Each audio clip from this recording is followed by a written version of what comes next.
안녕하세요. 반갑습니다. 새로운 한 주가 시작이 되는 월요일 아침입니다. 하나님의 은혜와 평강이 늘 함께 하시길 바라고 기도합니다. 이번 주에 암송할 말씀의 주제는 기도입니다. 그 첫 번째 말씀인데요. 요한복음 15장 7절입니다. 이루어지는 기도가 어떤 기도인지 함께 외워보겠습니다.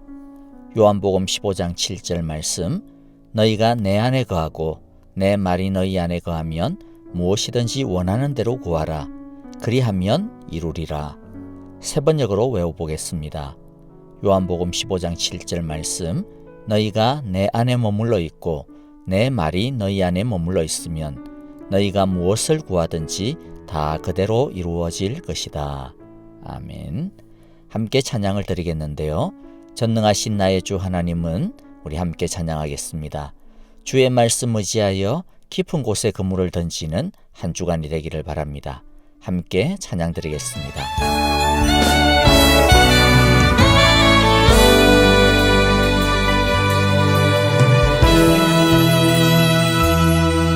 전능하신 나의 주 하나님은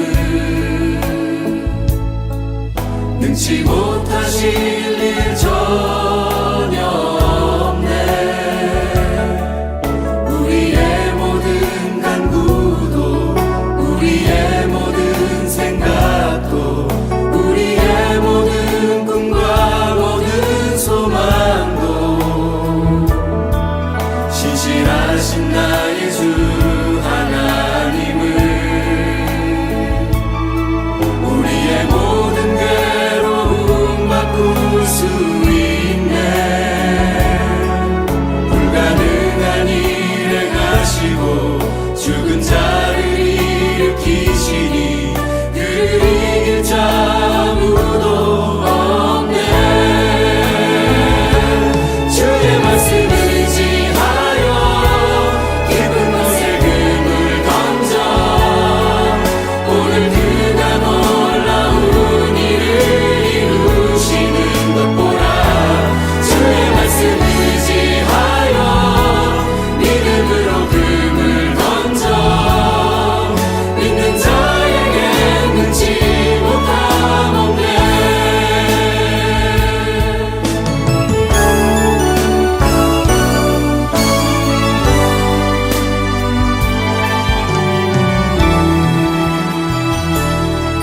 전능하신 나의 주 하나님은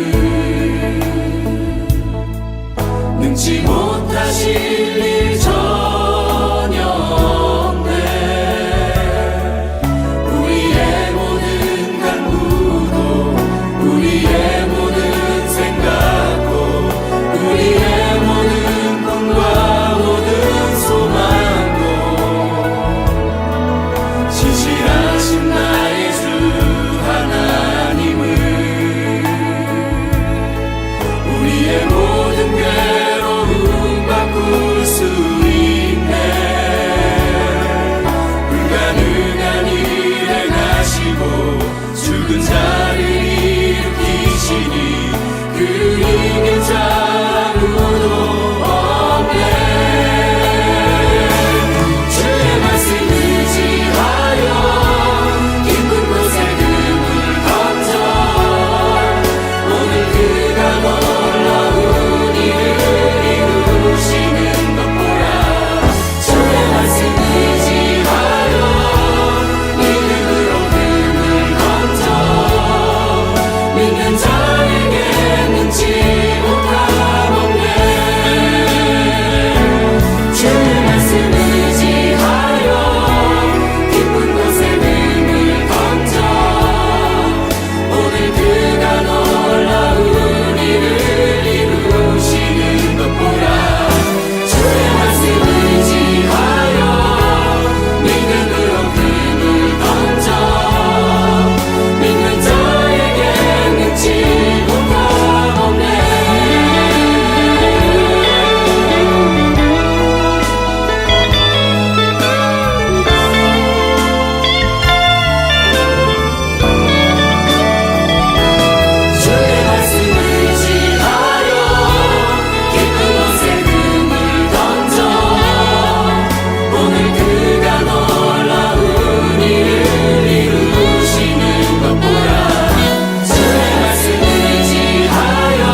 주제 말씀을 같이 보겠는데요.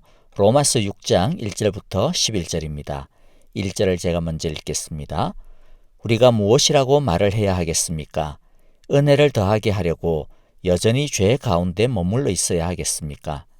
그럴 수 없습니다. 우리는 죄에는 죽은 사람인데 어떻게 죄 가운데서 그대로 살 수 있겠습니까? 세례를 받아 그리스도 예수와 하나가 된 우리는 모두 세례를 받을 때에 그와 함께 죽었다는 것을 여러분은 알지 못합니까? 그러므로 우리는 세례를 통하여 그의 죽으심과 연합함으로써 그와 함께 묻혔던 것입니다. 그것은 그리스도께서 아버지의 영광으로 말미암아 죽은 사람들 가운데서 살아나신 것과 같이 우리도 또한 새 생명 안에서 살아가기 위함입니다. 우리가 그의 죽으심과 같은 죽음을 죽어서 그와 연합하는 사람이 되었으면 우리는 부활에 있어서도 또한 그와 연합하는 사람이 될 것입니다. 우리의 옛 사람이 그리스도와 함께 십자가에 달려 죽은 것은 죄의 몸을 멸하여서 우리가 다시는 죄의 노예가 되지 않게 하려는 것임을 우리는 압니다.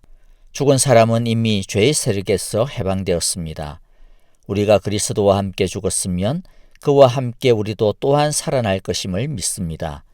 우리가 알기로 그리스도께서는 죽은 사람들 가운데서 살아나셔서 다시는 죽지 않으시며 다시는 죽음이 그를 지배하지 못합니다. 그리스도께서 죽으신 죽음은 죄에 대해서 단번에 죽으신 것이요. 그분이 사시는 삶은 하나님을 위하여 사시는 것입니다. 이와 같이 여러분도 죄에 대해서는 죽은 사람이지만 하나님을 위해서는 그리스도 예수님 안에서 살아있다고 하나님을 위해서는 그리스도 예수 안에서 살아있다는 것을 아십시오. 여러분 어제 내용을 기억하시는지요? 예수님께서 이루신 순종으로 인해 하나님께서 우리에게 넘치는 은혜, 의의 선물 영생의 왕노릇이라고 하는 선물을 주셨습니다. 그래서 특히 5장 20절 율법이 들어와서 범죄가 늘어나게 되었으나 죄가 많은 곳에 은혜가 더욱 넘치게 되었습니다. 라고 그렇게 고백하였습니다. 아무리 죄가 많아도 또 아무리 죄가 심해도 우리에게 주신 은혜와 의와 영생은 결코 빼앗기지 않는다는 것이었습니다. 하나님께서 우리에게 주신 이 선물들은 넘치는 것이기 때문에 이제는 우리가 죄와 사망의 지배 아래에 있지 아니하고 의와 은혜와 영생이 왕노릇하고 있기 때문입니다. 그런데 이 귀하고 놀라운 은혜를 이상하게 받아들이는 사람들이 있었던 것 같습니다. 1절을 보니까 그러면 우리가 무엇이라고 말을 해야 하겠습니까?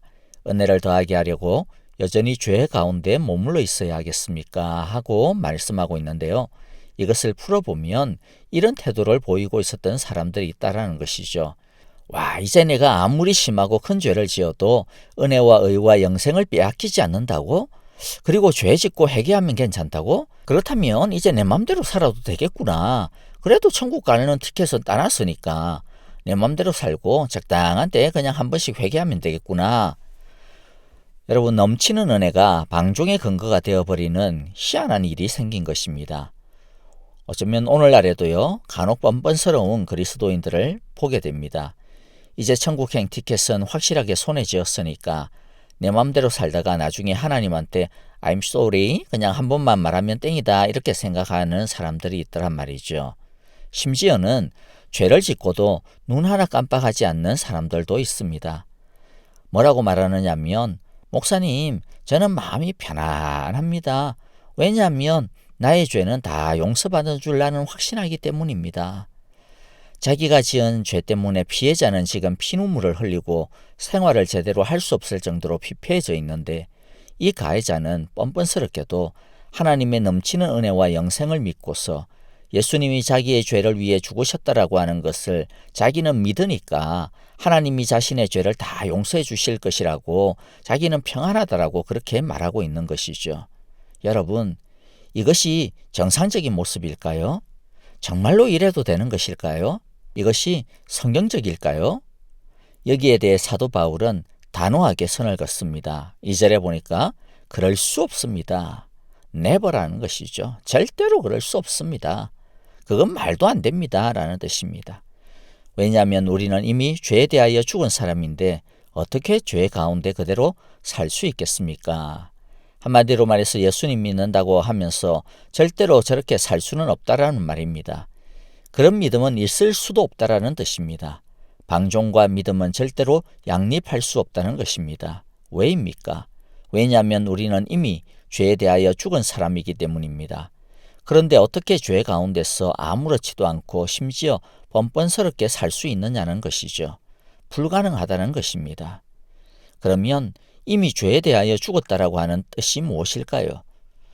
이미 죄에 대하여 죽었다라고 하는 것은 우리가 더 이상 죄 짓기를 원하지 않는다는 뜻도 아니고요.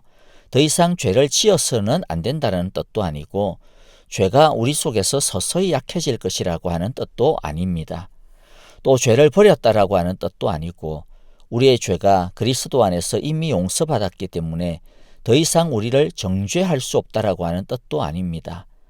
약간씩은 다 일리가 있고 맞는 말인데 그러나 죽은이라고 하는 이 의미를 완전히 다 살리지는 못합니다.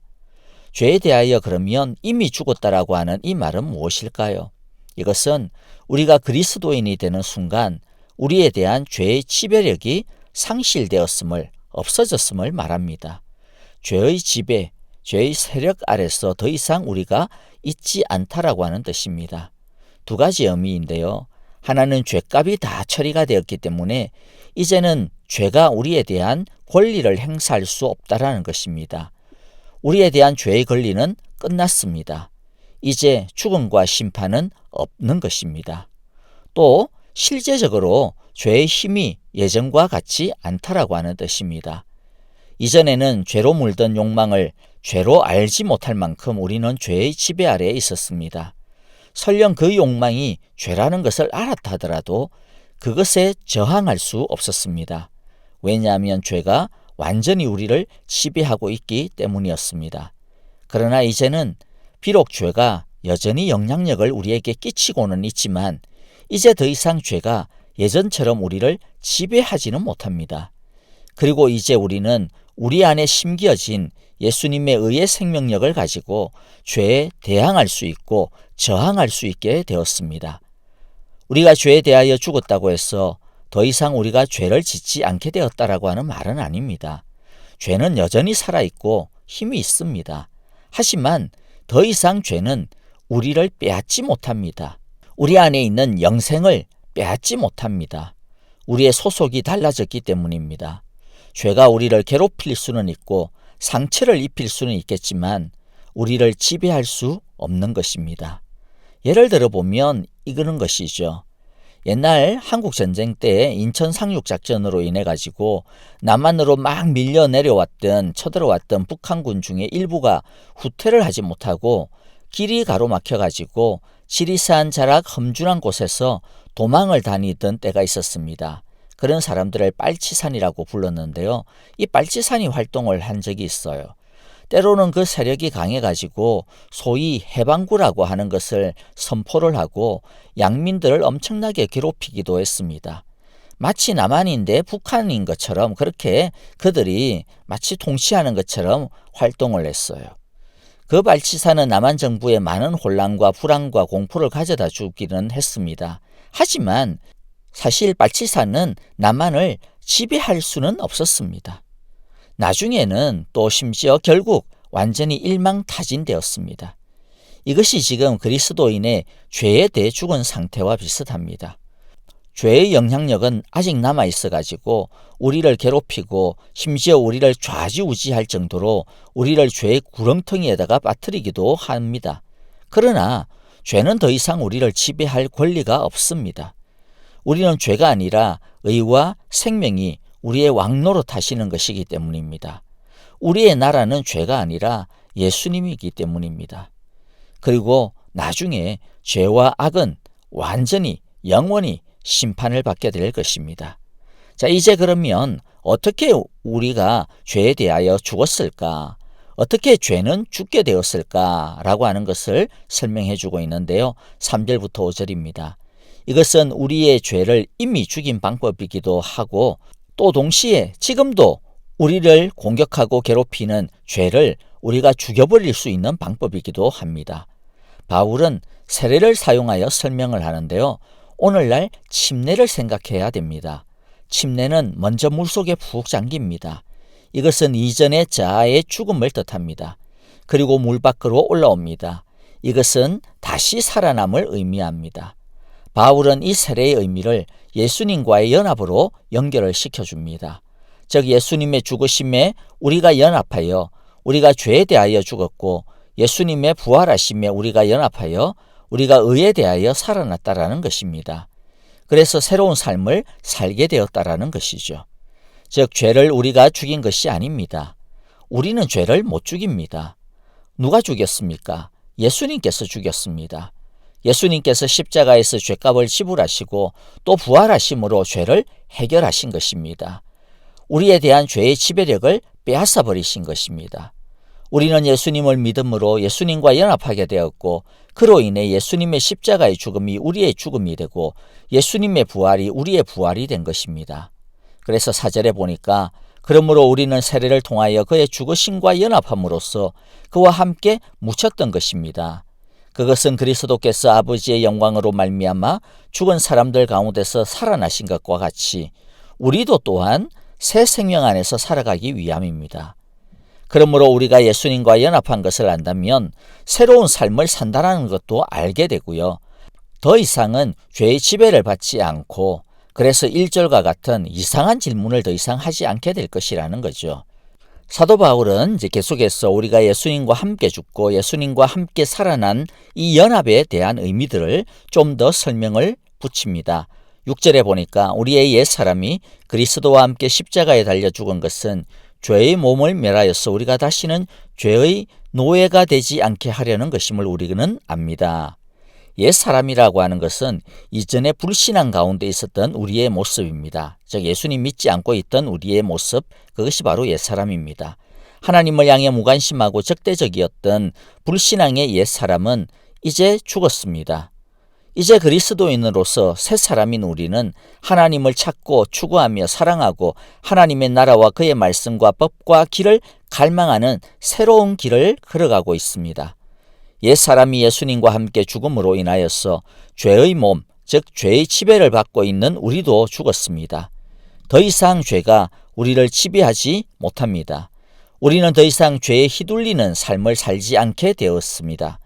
7절에 그래서 죽은 사람은 이미 죄의 세력에서 해방되었다 이야기합니다.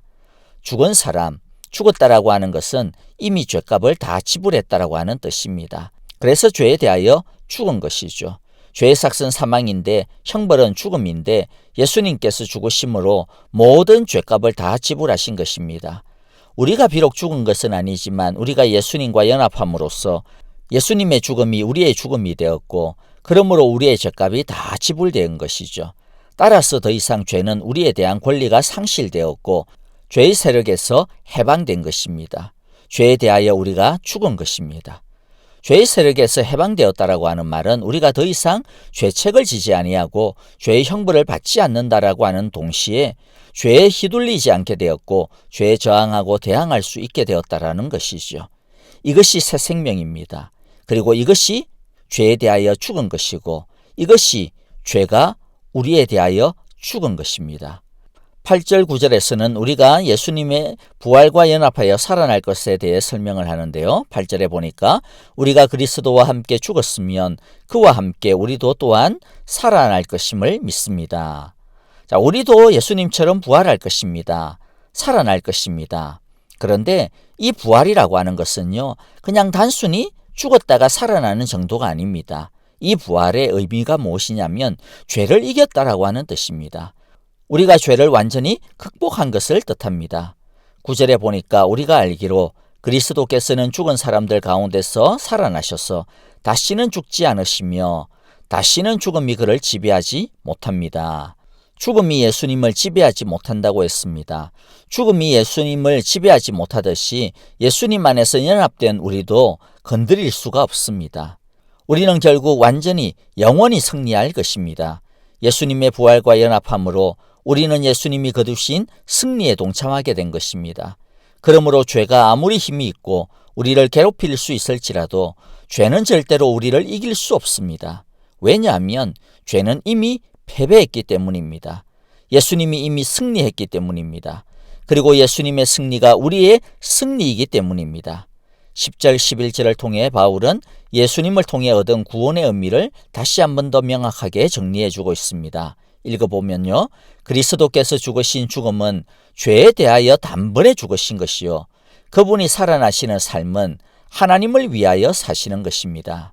이와 같이 여러분도 죄에 대해서는 죽은 사람이지만 하나님을 위해서는 그리스도 예수 안에서 살아있다라는 것을 아십시오. 적용하면서 마무리하겠습니다. 바울은 계속해서 우리에게 알라, 알라, 알라라고 강력하게 권면합니다. 바로 알지 못하면 우리에게 임한 변화와 우리에게 주어진 권리와 우리가 가지고 있는 권세를 모른 채 거짓에 속아서 어이없게 살게 됩니다. 그러면 무엇을 바로 알아야 합니까? 첫째는 우리는 더 이상 죄의 노예가 아니라 하나님의 자녀임을 알아야 합니다. 둘째는 하나님의 자녀이기 때문에 우리는 더 이상 죄의 지배를 받는 자가 아님을 알아야 합니다.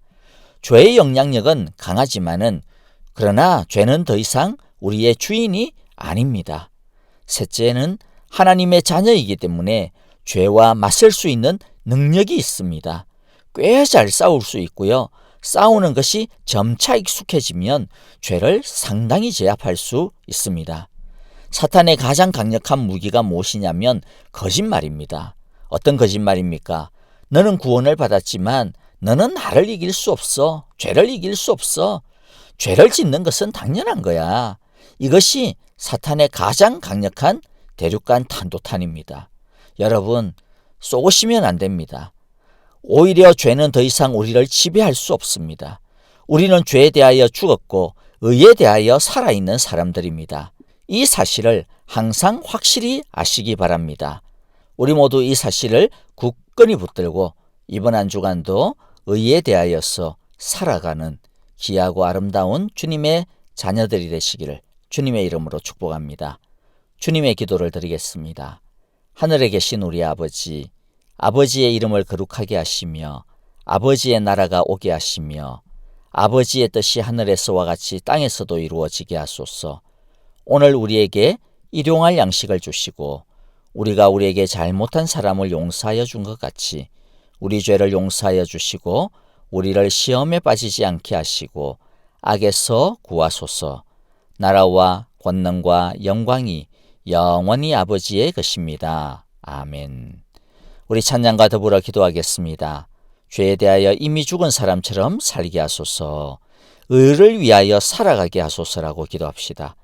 코로나 바이러스로부터 우리 사랑의 교회 모든 가정과 일터, 교회와 선교사님, 그리고 선교사님들의 가정과 사역을 안전하게 보호하여 주소서라고 기도하시고요. 우리 아프신 성도님들 박윤경 전도사님을 위하여 한국에서 치료 중에 있는 김윤호 아기를 위하여서 송영걸 목사님과 김성덕 목사님을 위하여 우리 함께 기도해 주시겠습니다. 은혜가 넘치는 월요일이 되시기를 바라고요. 건강하게 보내시기를 바랍니다. 감사합니다. 안녕히 계십시오. 할렐루야.